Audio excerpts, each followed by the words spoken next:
Hey guys, what it do? It's your boy Supreme Webtoons God. Okay, so quickly, just before we get into the video, we'll talk about cuties for 30 seconds. 30 seconds, I promise, I promise. So I deleted the video that I made today, and I deleted one that I made a few days ago. The other one was actually getting positive reception, but at the same time, I felt like I didn't know enough about the movie to talk about it. Then I watched the movie, and the movie is really good, but it's awful at the same time because there's a lot of things there that just they could have done without. But then again, I don't know if people would talk about the movie as widely as they are if it wasn't there. And also in France, where the movie was made, culturally, people don't really see it in the same way that other countries see it, because again, it's a country that people are more open to talk about sexuality and sexual stuff, and they move different over there. Also, we gotta realize that other countries have different ages for age of consent for sex, right? Some countries is 16. Those countries there was like 14 or some crazy number like those, right?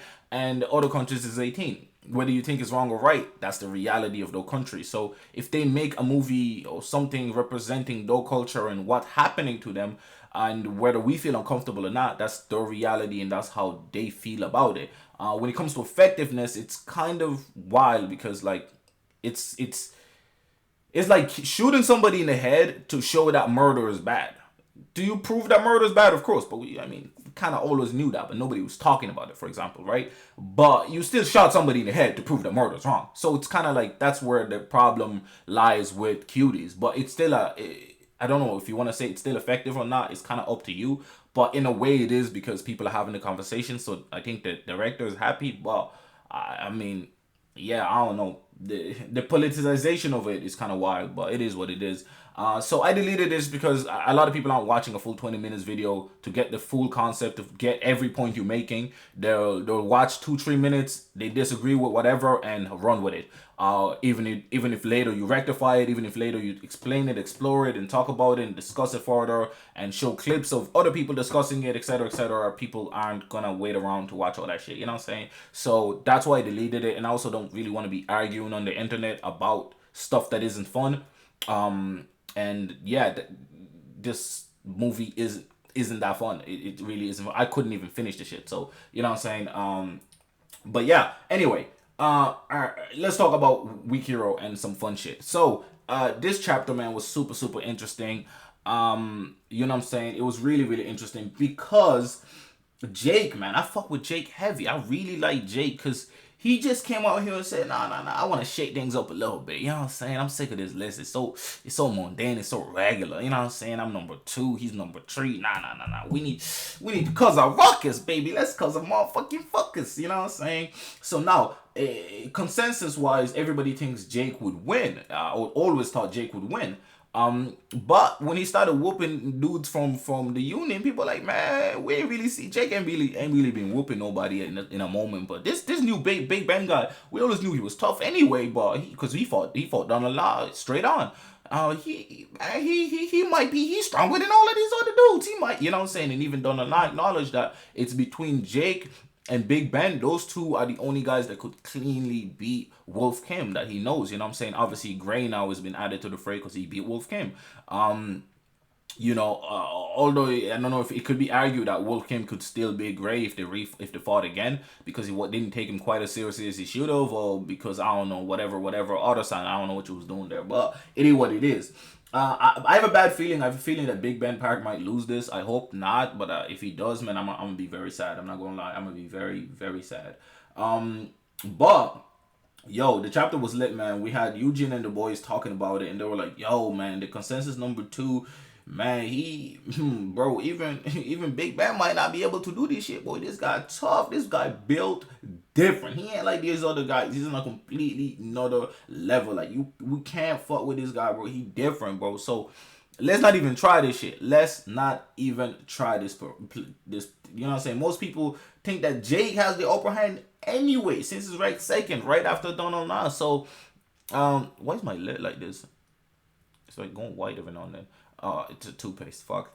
But basically, he been about that life. And Ben Park is kind of a pacifist and has been trying to be a pacifist for the past few years. So, but it feels like Jake is similar. Both like the two quote unquote strongest non Donald Knob dudes seem to be not people that necessarily enjoy fighting, but they're just really, really good at it. While Donna Na seems to be really good at it and enjoys fighting. So that's probably what levels him up. And I think Gray's another one that's on those levels, that's coming up those levels, that probably will be end up being the strongest. I'm not the hugest fan or the biggest fan of the main character becoming the strongest character in general, to be honest. I feel like that's every character. Every main character eventually becomes the strongest. That's why I like Full Metal Alchemist Brotherhood, because is he really the strongest? You know what I'm saying? Like, you can argue, like, is he really the strongest? You know? When you can have a proper conversation about if the main character isn't the strongest, I like that. When his trajectory or her trajectory is 100% guaranteed that they'll be the strongest, I get a little bit bored, because it's like, excuse me, it's expected. It was definitely fun and entertaining growing up as a kid watching that shit. But at some point, it's like, damn, bro, like, real life just ain't built like those. Like, we, you know what I'm saying? We protagonists of our stories, and we ain't the strongest, we ain't the best, we ain't the fastest, we ain't whatever, you know what I'm saying? So, I think I'm more interested in, like, more level ground characters. And I hope, even if Grados become the strongest, which I'm almost positive he will, I hope the journey is a unique one, and it's not just some Zenkai boost and shit, like, which I felt he had against Wolf Kim, which kind of hurt me a little bit. But the story is still phenomenal thus far. So we have, you know, your Wolf's left hand man pulling up, and he wanted to kung fu chop a bitch. You know what I'm saying? He was already feeling like, man, this wimp ass skinny ass mofo cannot have beaten Wolf King. What's going on? So he pulls up to Wolf, and he says, so he pulls up to Gray, and he starts threatening him and shit. Like, damn, what is this? Is that my skin? It must be my skin, man. Golly, I'm sorry, guys. Bite that shit off. All right. So so he's like, man, this kid looks scared. This skinny ass, frail ass boy looks scared. Like, what the hell? Wolf, you lost to him, man. I guess I've surpassed Wolf at this stage, man. So he tries to, to punch Gray. But Gray in his head is like, man, I'm excited, bro. I actually want to fight. I want to show this guy that I can beat the shit out of him. My only question is this. When did Gray go from he has to use weapons and tactics to just being able to beat motherfuckers? Like, that's kind of, when did this happen? All the time, like, when did this happen? Like, he just kind of was able to beat Wolf, but every fight before that, he used the coke can, he used this, he used that. Even against Teddy, he couldn't just beat him fist to fist. He had to outsmart him, wrap him with a fucking with curtains and shit. Like, he knew head on he couldn't do it. So how all of a sudden head on he can beat anybody? Like, what's going on? What's going on? Like, the whole point of him being a weak hero is that he's not really stronger than nobody, but he's just smarter. Like, what's popping? That's kind of a, I'm not gonna lie, when I first read it, I loved it, and I didn't even think of it like those. But now that I'm trying to review the shit, I'm like, I'm a little disappointed that he's just straight up hands these guys, unless this guy is really that weak. But it is what it is. I still really enjoyed the chapter. Obviously, Gray just absolutely schooled the kid. Could predict every move he made and just absolutely pummeled him. Now, I don't know when his hits became so powerful. I know he's been doing a bit of cardio and push-ups and shit, but damn, it feels like the boy's strength level just went up to infinity or some shit.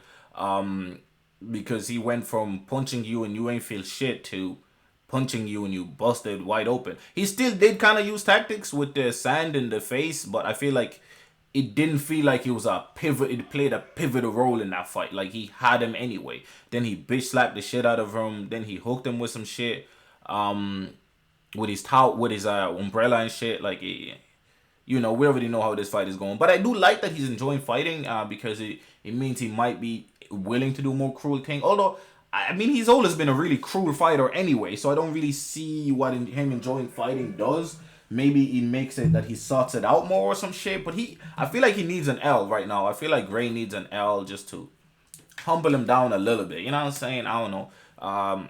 But it is what it is. I still enjoy the chapter. Sorry that I had to bring up cuties and shit, but I just had to explain why I deleted the video and shit. I just can't be bothered going through arguments about certain stuff if people are unwilling to hear what you're trying to say in the first place. It happens sometimes with talking about stuff like these, like webtoons and shit, but at least it's not like real life shit. where it's like,